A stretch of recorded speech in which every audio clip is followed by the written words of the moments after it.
Immigration negotiations in the works in Congress, but not going that well, according to a GOP aide who just tells our Phil Mattingly we are nowhere close to striking a deal. That aide also said that the outlines being considered right now wouldn't get half the support they need in the Senate, let alone the House. And of course, you need half to pass. You do. In the Senate. Important.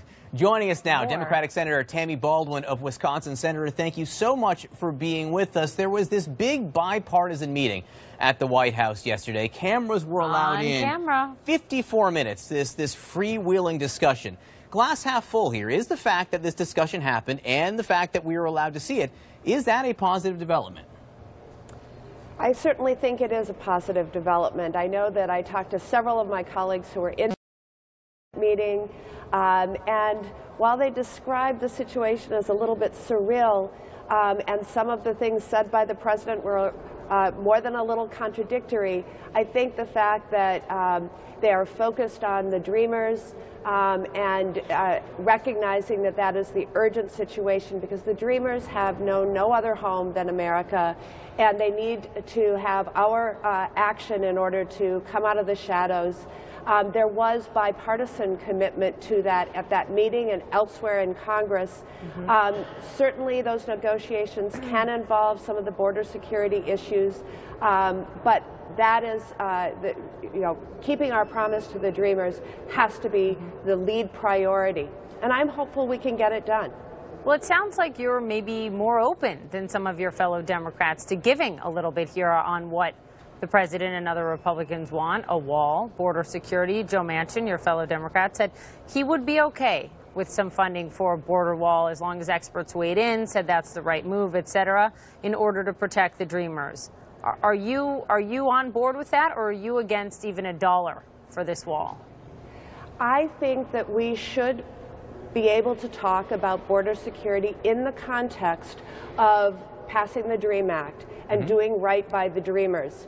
I think that a wall, as the president has described it at times, is actually ridiculous. So we should be talking about infrastructure, our crumbling roads and bridges across America with the dollars that he's talking about a wall.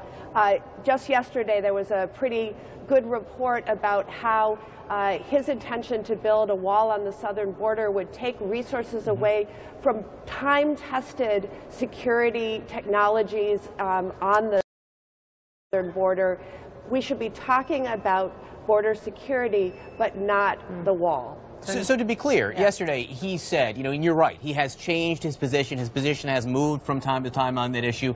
He said yesterday, so the most recent statement is it doesn't need to be a 2,000-mile wall because there are mountains, there are rivers, there's nature. 700 feet, He miles. says nature. You say you are open to the idea of increasing border security. So it sounds like you may be open to some language, right, where Democrats can say, hey, look, we're providing money for border security. And later on, the president can say, hey, look, we got money for border security that we're using to build a wall in some places. And that would be okay with you, yes? There are walls already in some places. Let's not ignore the facts on the ground. I think that the negotiations that are occurring both in the House in a bipartisan manner and in the Senate in a bipartisan manner have always included a focus on security, but we also know that we're in an urgent situation right now with regard to the Dreamers. The president rescinded the DACA protections last year. Time is of the essence, and a promise was made to those Dreamers, those young people who have known no other home than the United States of America. We need to make good on that promise, and we need to do it now. Let me ask you about your re-election campaign. As you well know, there are folks who don't want you to win again, spending a lot of money against you.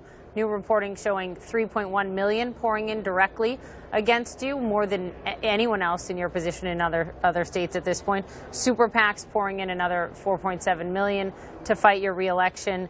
When you think about this and how tough the re-election battle could be for you in Wisconsin, what's your reaction? And also all the talk about Oprah maybe running for president. Would you want someone like Oprah to come, stand next to you, campaign next to you? Well, Oprah is a daughter of Milwaukee, Wisconsin. We are so proud of her inspiration for so many and her life's work. She has done incredible things during her career. So I, like so many others, was deeply moved by her speech the other night.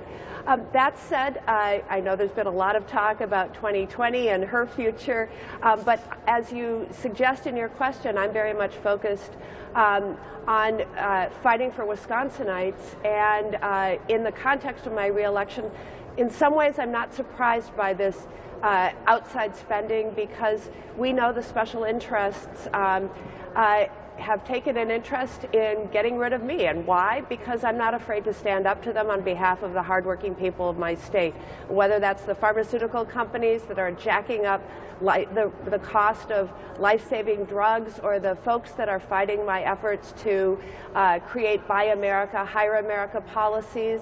You know, I'm not at all surprised that they've taken note, and it's not going to silence me. I'm going to continue to fight for Wisconsin's hardworking people in the Senate every day.